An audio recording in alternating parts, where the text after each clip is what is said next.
Social മീഡിയയിലൊക്കെ ഇപ്പോൾ ഭയങ്കരമായിട്ട് വിമർശനങ്ങൾക്ക് വഴിതിരിച്ച ഒരു വീഡിയോ ആണ്. ലണ്ടൻ മെട്രോയിൽ ഒരു ഇന്ത്യൻ യുവതി ആഹാരം കൈകൊണ്ട് കഴിക്കുന്ന ഒരു വീഡിയോ. ടിക്ടോക്കിൽ നിന്നാണ് ആ വീഡിയോ ഇത്തരത്തിലുള്ള പ്രചരിപ്പിച്ചിരിക്കുന്നത്. ഇതിന് തൊട്ട് അടുത്തായിട്ട് പല രാജ്യക്കാരായിട്ടുള്ള ആൾക്കാരൊക്കെ ഈ യുവതിയുടെ തൊട്ടടുത്തായിട്ടുള്ള സീറ്റുകളിൽ ഇരിപ്പുണ്ട് നിൽക്കുന്നുണ്ട്. അപ്പോൾ ഈ ഒരു വീഡിയോ വലിയ രീതിയിൽ ഒരു വിമർശനങ്ങൾക്ക് വഴിതെളിച്ചിരിക്കുകയാണ്. കാരണം സ്വാഭാവികമായിട്ട് നമ്മുടെ ഇവിടെയൊക്കെ എന്ന് വെച്ചാൽ ഇപ്പം ട്രെയിനിലൊക്കെ നമ്മൾ ആഹാരം കൈകൊണ്ട് വാരി കഴിച്ച വലിയ പ്രശ്നങ്ങളൊന്നും തോന്നത്തില്ല. കാരണം പ്രത്യേകിച്ച് നമ്മുടെ മലയാളികളുടെ ഇടയിലൊന്നും അത് വലിയ വിഷയമല്ല. നമ്മളെവിടെയും എങ്ങനെയും കൈകൊണ്ട് വാരി കഴിക്കും. കൈകൊണ്ട് വാരി കഴിക്കുക എന്നുള്ളത് പ്രത്യേകിച്ച് മലയാളികളുടെ ഇടയിൽ അത് നമ്മുടെയൊക്കെ ഒരു ഒരു പാരമ്പര്യമായിട്ടുള്ള ഒരു സംഗതി തന്നെയാണ്. അത് സ്പൂണിലൊന്നും ഇന്ന് ആൾക്കാർ വാരി കഴിക്കരുത്. പക്ഷേ വരുന്ന തലമുറ ഇപ്പോൾ സ്കൂളിലൊക്കെ പഠിപ്പിക്കുന്ന സ്പൂണിലൊക്കെ സ്പൂൺ ഫീഡിങ്, അതായത് സ്പൂണിലൊക്കെ ഇത്തരത്തിൽ വാരി കഴിക്കുന്ന രീതിയിലൊക്കെ കുട്ടികളെ പഠിപ്പിക്കുന്നുണ്ട്. അത് അവിടെ നിൽക്കട്ടെ. ഇപ്പോൾ ഈ ഒരു വിമർശനത്തിന് എന്താണ് കാരണം എന്ന് ചോദിക്കും. നമ്മൾ ചോദിക്കും എന്താ അവർ ട്രെയിനിൽ കഴിച്ചോ, അവർക്ക് വിശന്നോ, അവർ കഴിച്ചോ, എന്താ പ്രശ്നം? അതങ്ങനെയല്ല. നമ്മൾ നമ്മുടേതായ രീതിയിൽ ചിന്തിക്കുമ്പോൾ അതൊരു പ്രശ്നമേ അല്ല.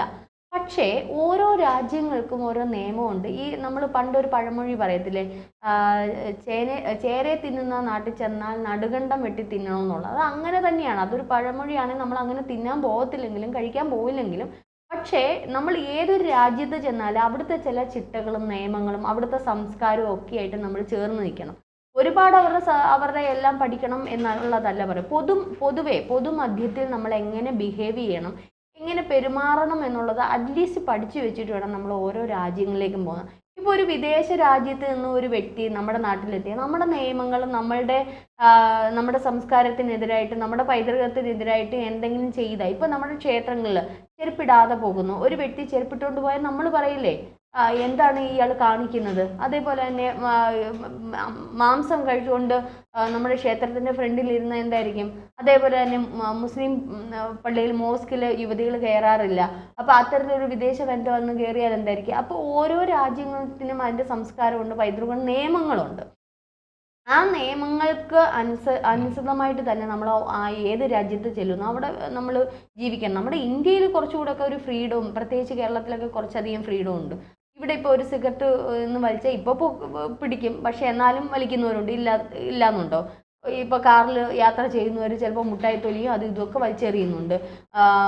പൊതു മധ്യത്തിലാണെങ്കിൽ യൂറിൻ പാസ് ചെയ്യുന്നവരെയും നമുക്ക് കാണാൻ സാധിക്കും. ഈ വേസ്റ്റ് വലിച്ചെറിയുന്നവരെയും കാണും. പക്ഷേ ഇപ്പോൾ പിടികൂടുന്നുണ്ടെങ്കിൽ അങ്ങ് വലുതായിട്ടുള്ള ഒരു കടുത്ത നിയമമൊന്നുമല്ല. നമ്മൾ കേരളം വിട്ട് UP, ഡൽഹി അങ്ങോട്ടുള്ള സ്ഥലങ്ങളിലൊക്കെ പോയി കഴിഞ്ഞാൽ അവർക്ക് ഇതേപോലെ തന്നെ സ്ട്രീറ്റ് ഫുഡുകൾ കഴിക്കുന്നവരുണ്ട്, സ്ട്രീറ്റിൽ ഇരുന്ന് കഴിക്കുന്നവരുണ്ട്, ബസ്സിൽ ഇരുന്ന് കഴിക്കുന്നു. അവർ മറ്റാരെയും ഒന്നും നോക്കാറില്ല, അവർക്ക് വിശക്കുക.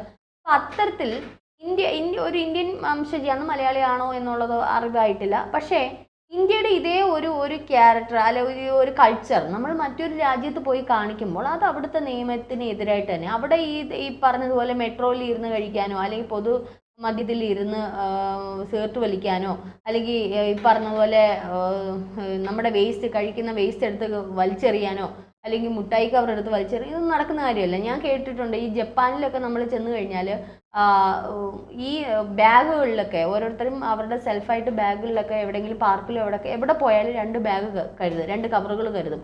ഒന്ന് പ്ലാസ്റ്റിക് വേസ്റ്റ് ഇടാൻ വേണ്ടിയിട്ട് ഒരു കവറും, രണ്ടാമത്തത് ഫുഡ് വേസ്റ്റിനുള്ള കവറും ഒരു കരുതി വേണം പോവാൻ. എന്നിട്ട് അവർ ആ കവർ അവിടെ ഒന്നും വേസ്റ്റ് ബിന്നൊന്നുമില്ല. ആ രാജ്യത്ത് ഒരിടത്തും വേസ്റ്റ് ബിന്നില്ല. വേസ്റ്റ് ബിൻ തപ്പി പോകണ്ട.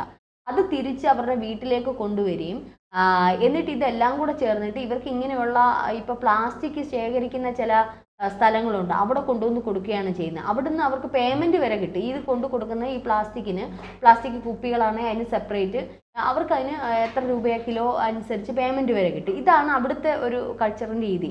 ഇവിടുത്തെ പോലെയല്ല. മാത്രമല്ല അവിടെ ആഹാരം കഴിക്കുന്ന അവർ മറ്റേ കോക്കും അതേപോലെ തന്നെ ഇത് പറഞ്ഞ സ്പൂണും ഒക്കെ ഉപയോഗിച്ചാണ് അവർ കൈകൊണ്ട് അങ്ങനെ കഴിക്കാറില്ല. അപ്പോൾ ഇത്തരത്തിൽ ഈ പല രാജ്യങ്ങളിലുള്ളവർ യാത്ര ചെയ്യുന്ന ഒരു മെട്രോയിൽ ഈ ഒരു രീതിയിൽ വലിച്ചു വാരി ചോറെടുത്തൊക്കെ ഇങ്ങനെ കൈകൊണ്ട് കഴിക്കുമ്പോൾ അവർക്കത് ശീലമാകണമെന്നില്ല. നമ്മളൊന്ന് ചിന്തിച്ച് നോക്കിക്കേ. നമ്മളിപ്പോൾ UP-ലോട്ടൊക്കെ പോയി കഴിഞ്ഞാൽ അവർ ഈ സ്ട്രീറ്റിലൊക്കെ ഇരുന്ന് ചിലവരൊക്കെ ഇരുന്ന് ഫുഡ് കഴിക്കും. അത് ഈ ഫുഡ് ഉണ്ടാക്കുന്നവർ തന്നെ കൈയൊക്കെ ഇങ്ങനെയൊക്കെ എടുത്ത് നമുക്കറിയാം. ചില തട്ടുകടയിലൊക്കെ ചെന്ന് ചിലവർക്കത് പിടിക്കത്തില്ല. നമ്മൾ ഇതെന്തോന്ന് നമുക്കത് കഴിക്കാൻ തോന്നില്ല. അതുപോലെ തന്നെയാണ് നമ്മൾ വിചാരിക്കുന്നത് ഇത് ആസ്വദിച്ച് കഴിയും, നമുക്കത് തെറ്റായിട്ട് തോന്നില്ല. പക്ഷെ അവിടെ ഉള്ളവർക്ക് ഇതിങ്ങനെ അവരുടെ ഇതിലിരുന്ന് കഴിക്കുമ്പം വൃത്തികേടായിട്ടും വൃത്തിഹീനമായിട്ടും, അതുപോലെ മെട്രോ അത്രയ്ക്ക് നല്ല നീറ്റായിട്ട് അവർ സൂക്ഷിക്കുന്നത് കൊണ്ടും മറ്റുള്ളവർക്ക് ആ സ്മെല്ലും ഒക്കെ വരുന്നത് കൊണ്ട് അവരത് അയ്യേ എന്നുള്ളൊരു ഭാവമായിരിക്കും അവർക്കുണ്ടാകുന്നത്. വലിയ വിമർശനങ്ങളാണ് ഈ യുവതി നേരിട്ടുകൊണ്ടിരിക്കുന്നത്. ഇതങ്ങ് വലിയ ട്രെൻഡ് ആവുകയും ചെയ്തു. കാരണം എല്ലാവരിലേക്ക് ഇതെത്തി. ഇത് ഒരു രാജ്യത്തിലേക്ക് മാത്രമല്ല പോയത്, ടിക്ടോക്ക് ആയതുകൊണ്ട് ഇതെല്ലാ രാജ്യങ്ങളിലേക്ക് വ്യാപിക്കുകയും ചെയ്തു. അതെന്തായാലും ഇന്ത്യയിലും എത്തിയിട്ടുണ്ട്, മലയാളികളുടെ ഇടയിലും എത്തിയിട്ടുണ്ട്. അപ്പോൾ ഇതിന് ഒരു പക്ഷേ മലയാളി സമൂഹം അനുകൂലിക്കുന്നത് ഇതിനെന്താ വലിയ പ്രശ്നമായത്, അവർ ആഹാരം കഴിക്കും. പക്ഷെ അത് പ്രശ്നമാണ്. അത് ആ രാജ്യത്തിൻ്റെ നിയമങ്ങൾ അല്ലെ ആ രാജ്യത്തിൻ്റെ ഒരു ചിട്ടകളുണ്ട്, ആ രാജ്യത്തിൽ നമ്മൾ പാലിക്കേണ്ടുന്ന ചില കാര്യങ്ങളുണ്ട്. അവിടെ ചെന്നിട്ട് ഇവിടുത്തെ ഗുസ്തി കാണിച്ചാൽ അവർക്കത് ഇഷ്ടപ്പെടണമെന്നില്ല. അത് ചിലപ്പോൾ കേസിനാസ്പദമായിട്ടുള്ള കാര്യങ്ങളാണ്, അവർ അതിലേക്ക് തന്നെ പോകും. അവിടെ ചില നിബന്ധനകളുണ്ട്, അതനുസരിച്ച് വേണം നമ്മൾ പോകാൻ. ഓരോ രാജ്യത്തിൻ്റെ നിയമങ്ങളും ഒക്കെ അനുസരിച്ച് നമ്മളവിടെ പോയി കഴിഞ്ഞാൽ നമുക്കവിടെ ജീവിക്കാൻ പറ്റും. അതുകൊണ്ട് ഇപ്പോൾ അമേരിക്കയിൽ പ്രത്യേകിച്ച് കുട്ടികൾക്ക് സ്റ്റുഡൻസ് വിസ നൽകുന്നില്ല. എന്തുകൊണ്ടാണ്? അവിടെ ചെന്ന് പലസ്തീൻ അനുകൂലമായിട്ടും അല്ലെങ്കിൽ ഇസ്രായേലിന് അനുകൂലമായിട്ടും പാകിസ്ഥാൻ അനുകൂലമായിട്ടും ഒക്കെ ഇങ്ങനെ മുദ്രാവാക്യം വിളിച്ചു കഴിഞ്ഞാൽ അവിടെ ട്രംപ് അടിച്ചോടിച്ചിങ്ങ് വരും. ഇപ്പം എന്താണ്, സ്റ്റുഡൻസ് വിസ തൽക്കാലത്തേക്ക് നിർത്തലാക്കി വെച്ചിരിക്കുകയാണ്. അവിടെ ചെന്ന് കൊടി പിടിക്കാൻ ചെന്നാൽ അവിടുത്തെ രാജ്യത്തിന് എതിരായിട്ടുള്ള പ്രക്ഷോഭങ്ങളും അവിടുത്തെ പൊതുമുതൽ നശിപ്പിക്കത്തക്ക രീതിയിലും കോളേജുകൾ നശിപ്പിക്കത്തക്ക രീതിയിലും കൊടിയെടുത്തുകൊണ്ട് പോയാൽ അത് ഇന്ത്യയെന്നല്ല ചൈനയിലെ പിള്ളേരെന്നല്ല ആരാണെങ്കിലും അവർ അടിച്ചു ഓടിച്ചു വിടും. അപ്പോൾ ആ രീതിയിൽ നമ്മൾ എവിടെ ഏത് രാജ്യത്ത് ഇത് പഠിക്കാനാണെങ്കിലും ഇത്തരത്തിൽ ജോലി ചെയ്യാനാണെങ്കിലും ഇനി ഒരു ടൂർ ഒരു ട്രിപ്പായിട്ട് പോയാൽ തന്നെ അവിടുത്തെ അറ്റ്ലീസ്റ്റ് അവിടുത്തെ നിയമങ്ങളും അവിടുത്തെ കാര്യങ്ങളും ഒക്കെ നമ്മൾ മനസ്സിലാക്കി പോകേണ്ടിയിരിക്കുന്നു. ഇവിടെ ഇടത് വസ്തുവിടാണ് വാഹനം ഓടിക്കുന്നതെങ്കിൽ അവിടെ വലത് വസ്തുവിടായിരിക്കും പോകുന്നത്. അപ്പോൾ ആ നിയമങ്ങൾ തെറ്റിച്ച് കഴിഞ്ഞാൽ അവിടെ ട്രാഫിക്കുകൾ പ്രത്യേകത, അവർക്ക് കിലോമീറ്റർ സ്പീഡ് കൂടുതലുള്ളതാണ്. ഇവിടുത്തെ റോഡിൻ്റെ കണക്ക് എഴഞ്ഞെഴിഞ്ഞ് ഓടിച്ചു കഴിഞ്ഞാൽ അതിനും പോലീസ് അവിടെ പിടിക്കും. സിഗരറ്റ് വലിച്ച് അപ്പുറത്തും ഇപ്പുറത്തും എടുത്തിട്ട് കഴിഞ്ഞാൽ അവിടെയും പോലീസ് പിടിച്ചെടുത്തോണ്ട് പോകും.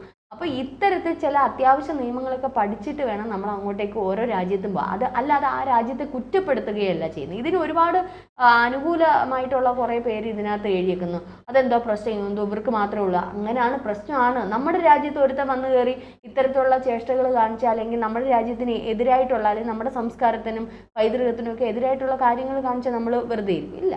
അപ്പോൾ അവിടെ ചെന്ന് കഴിഞ്ഞാൽ അറ്റ്ലീസ്റ്റ് അവിടെ നമ്മുടെ ഇന്ത്യൻ ഡ്രസ്സ് മാറ്റണമെന്നോ അല്ലെങ്കിൽ നമ്മുടെ പൈതൃകത്തിന് തടിപ്പ് കളയണമെന്നോ, നമ്മൾ അവരുടെ രീതി വസ്ത്രം ഉൾക്കൊള്ളിച്ചുകൊണ്ട് അതേ രീതി വസ്ത്രം ധരിക്കണമെന്നോ അതൊന്നും അല്ല പറയുന്നത്. അറ്റ്ലീസ്റ്റ് ഒരു മര്യാദകളുണ്ട്, നമ്മൾ പാലിക്കേണ്ടുന്ന ചില മര്യാദകൾ, അത് പാലിക്കുന്നത് കുറച്ച് നന്നായിരിക്കും. അല്ലാതെ അവിടെ ചെന്നിട്ട് ഇത്തരത്തിൽ സ്വാഭാവികമായിട്ട് പ്രത്യേകിച്ച് ഇന്ത്യക്കാർക്ക് മലയാളികൾക്കൊക്കെ ഒരു ഹുങ്കുണ്ട്. കാരണം ഇവിടെ ഏറ്റവും കൂടുതൽ സ്വാതന്ത്ര്യം അനുഭവിക്കുന്നുണ്ട്. ഏറ്റവും കൂടുതൽ സ്വാതന്ത്ര്യം അനുഭവിക്കുന്ന നാടാണ് ഇന്ത്യ എന്നാണ് എനിക്ക് തോന്നിയിട്ടുള്ളത്. അപ്പം ഈ സ്വാതന്ത്ര്യം അനുഭവിച്ചിട്ട് എന്തും പറയാനുള്ള നേരത്തെ നമുക്ക് പറയാനുള്ള സ്വാതന്ത്ര്യം, അതുപോലെ തന്നെ ആവിഷ്കാര സ്വാതന്ത്ര്യം, എല്ലാത്തിനും സ്വാതന്ത്ര്യമാണ്. വ്യക്തി സ്വാതന്ത്ര്യം, പിന്നെ ഒരു പൗരന് എന്തും വിമർശിക്കാനുള്ള സ്വാതന്ത്ര്യം, എല്ലാത്തിനും സ്വാതന്ത്ര്യമുണ്ട്. ഇവിടെ ആരെ എങ്ങനെയും വിമർശിക്കാനൊക്കെ സ്വാതന്ത്ര്യം, അതൊക്കെ നമ്മുടെ രാജ്യത്ത് നല്ലതാണ്. കാരണം ഒരു ജനാധിപത്യ രാജ്യമാണ്. പക്ഷെ അതുപോലെയല്ല മറ്റു രാജ്യങ്ങൾ, അവിടെ ചെന്നിട്ട് അവിടുത്തെ പ്രസിഡന്റിനെയും പ്രധാനമന്ത്രിയൊക്കെ വിമർശിക്കാനോ അല്ലെങ്കിൽ ഇത്തരത്തിൽ എന്തെങ്കിലും പോയി കഴിഞ്ഞാൽ അവിടെ വിവരം അറിയും. അപ്പോൾ അതുകൊണ്ട് ഇവിടുത്തെ ഈ സ്വാതന്ത്ര്യം കിട്ടുന്നത് കൊണ്ട് ഞങ്ങൾക്ക് എന്തും ആകാമേ, ഞങ്ങൾക്ക് എന്തും കാണിക്കാമേ എന്നുള്ള രീതി അവിടെ ചെന്ന് കഴിഞ്ഞാൽ അവരപ്പോഴേ പിടിച്ച് പൂട്ടി ജയിലിടും. അതുകൊണ്ട് നമ്മൾ കഴിക്കുന്ന ആഹാരമൊക്കെ മറ്റുള്ളവർ അയ്യേ എന്ന് പറയുന്നിടത്തല്ല. നമ്മളൊരു കൈലി കൊടുത്ത് നിൽക്കുന്ന വേഷത്തിലല്ലല്ലോ നമ്മൾ ഇപ്പോൾ വിദേശത്ത് പോകുന്നത്, വീട്ടിരിക്കുന്ന വേഷത്തിലല്ലല്ലോ നമ്മൾ പോകേണ്ടുന്നത്. അപ്പോൾ ആ ഒരു മാറ്റം എപ്പോഴും ആവശ്യമാണ്. മനുഷ്യൻ നാടും സമൂഹവും ഒക്കെ വളരുന്നതിനനുസരിച്ച്, രാജ്യങ്ങൾക്ക് വളരുന്നതിനനുസരിച്ച്, അവിടുത്തെ സംസ്കാരമൊക്കെ വളരുന്നതിനനുസരിച്ച് നമ്മൾ മാറേണ്ടിയിരിക്കണം അവിടെ പോകുവാണെങ്കിൽ. ഇല്ലെങ്കിൽ നമ്മളിവിടെ കയ്യിൽ കൊടുത്ത് തന്നെ അല്ലെങ്കിൽ നൈറ്റി ഇട്ടുകൊണ്ട് തന്നെ നമുക്ക് ജീവിക്കും, ആരും ഒന്നും പറയത്തില്ല. പക്ഷേ നമ്മൾ ഒരു മാറ്റം എപ്പോഴും നടന്നുകൊണ്ടിരിക്കണം. ആ മാറ്റത്തിനനുസരിച്ച് മനുഷ്യനും പോയിക്കൊണ്ടിരിക്കണം. അല്ലെങ്കിൽ ഇപ്പം ആദിമകാലത്തെ മനുഷ്യനെ പോലെ എന്താ പറയുക നഗ്നനായി നടക്കുക ഞങ്ങൾക്ക് അതിനുള്ള സ്വാതന്ത്ര്യമുണ്ട് എന്ന് പറഞ്ഞിട്ട് ആ രാജ്യത്തോട്ട് പോയി കഴിഞ്ഞാൽ അവർ പിടിച്ച് ജയിലിടും. അതുകൊണ്ട് ഓരോ രാജ്യത്തിൻ്റെ നിയമങ്ങളും ചിട്ടകളും വട്ടങ്ങളും ഒക്കെ അനുസരിച്ച് നമ്മൾ മുമ്പോട്ട് പോയി കഴിഞ്ഞാൽ നമ്മുടെ രാജ്യത്തിനെ ഉയർത്തി കാണിക്കുകയാണ് ചെയ്തത്. അതിന് ഏറ്റവും വലിയ ഉദാഹരണമാണ് നമ്മുടെ ഡോക്ടർ ശശി തരൂർ. അദ്ദേഹം ഇപ്പം നമ്മുടെ രാജ്യത്തെ പ്രതിനിധീകരിച്ചുകൊണ്ട് പോയി. നമുക്കൊരു അഭിമാനമാണ്. അദ്ദേഹത്തിൻ്റെ ഇംഗ്ലീഷ് ലാംഗ്വേജ് പോലും അവിടെ ഉള്ളവർ പോലും ഞെട്ടിത്തരിച്ചിരിക്കുക. അപ്പോൾ അദ്ദേഹത്തിൻ്റെ ഡ്രസ്സിങ് സെൻസ് ആണെങ്കിലും സംസാരങ്ങളാണെങ്കിലും ബിഹേവിയർ ആണെങ്കിലും, അപ്പോൾ നമ്മൾ അത്തരത്തിൽ ഒരു രീതിയിൽ പോയി കഴിഞ്ഞാൽ നമ്മുടെ രാജ്യത്തിനാണ് ഒരു അഭിമാനം. അല്ലാതെ അവിടെ ചെന്നിട്ട് ഇത്തരത്തിലുള്ള പ്രക്രിയകളൊക്കെ കാണിക്കുമ്പോൾ ഇന്ത്യ എന്ന് പറയുന്ന രാജ്യത്തെ, അല്ലെങ്കിൽ നമ്മുടെ കേരളം എന്ന് പറയുന്ന കൊച്ചു സംസ്ഥാനത്തെ വരെ അപകീർത്തിപ്പെടുത്തുന്ന തരത്തിലായിരിക്കും പോകുന്നത്. അതുകൊണ്ട് ഓരോ ഇപ്പോൾ സ്റ്റുഡൻസ് ആണെങ്കിൽ അവിടെ പോകുന്ന ഓരോ വ്യക്തികളെ ശ്രദ്ധിച്ചാൽ നന്ന്. നമ്മുടെ രാജ്യത്തിനെ മറ്റുള്ളവരുടെ മുമ്പ് എപ്പോഴും ഉയർത്തി കാണിക്കാം. നമ്മുടെ വീട്ടിൽ എന്താ, സ്വന്തം വീട്ടിൽ നമുക്ക് എന്തും കാണിക്കാം. അതിനാരും ചിലപ്പം ഇപ്പം എന്താ പറയുന്നത്, കയ്യിൽ കൊടുത്തുകൊണ്ട് നടന്നാലോ കുളിച്ചില്ലെങ്കിലോ കുളിക്കാതിരുന്നാലോ ഇനി തറയിലിരുന്ന് വാരി കഴിച്ചാലോ ഒന്നും അത് വിഷയമല്ല. പക്ഷേ നമ്മൾ ആ വീട്ടിൽ നിന്ന് പുറത്തോട്ട് ഇറങ്ങുമ്പം ആ ചുറ്റുപാടനുസരിച്ച് സമൂഹത്തിൻ്റെ ഇതനുസരിച്ച് മാറുന്നതായിരിക്കും എന്തുകൊണ്ട് നല്ലത്. അത് നമ്മുടെ കുട്ടികളെയും പറഞ്ഞ് മനസ്സിലാക്കിയിരിക്കുക. നമ്മൾ പോകുവാണെങ്കിൽ നമ്മളും അത് മനസ്സിലാക്കിയിരിക്കുക. അല്ലാതെ ഇപ്പം ഈ പറഞ്ഞതുപോലെ പോയി അവിടെ പോയി റോഡിൽ ചവച്ചു തുപ്പുകയും അല്ലെങ്കിൽ ഈവൻ നമ്മുടെ നോട്ടമാണെങ്കിലും നമ്മളുടെ നടത്തമാണെങ്കിലും നമ്മുടെ സംസാരമാണെങ്കിലും നമ്മുടെ പ്രകൃതമാണെങ്കിലും ഒരു ഹോട്ടൽ റൂമിൽ ചെന്നിരുന്നാൽ എങ്ങനെ ഇത് ചെയ്യണമെന്നൊക്കെ ഉള്ള അറ്റ്ലീസ്റ്റ് അത്യാവശ്യം മാനേഴ്സുകളൊക്കെ പഠിച്ചിട്ട് പോകുന്നതായിരിക്കും നല്ലത്.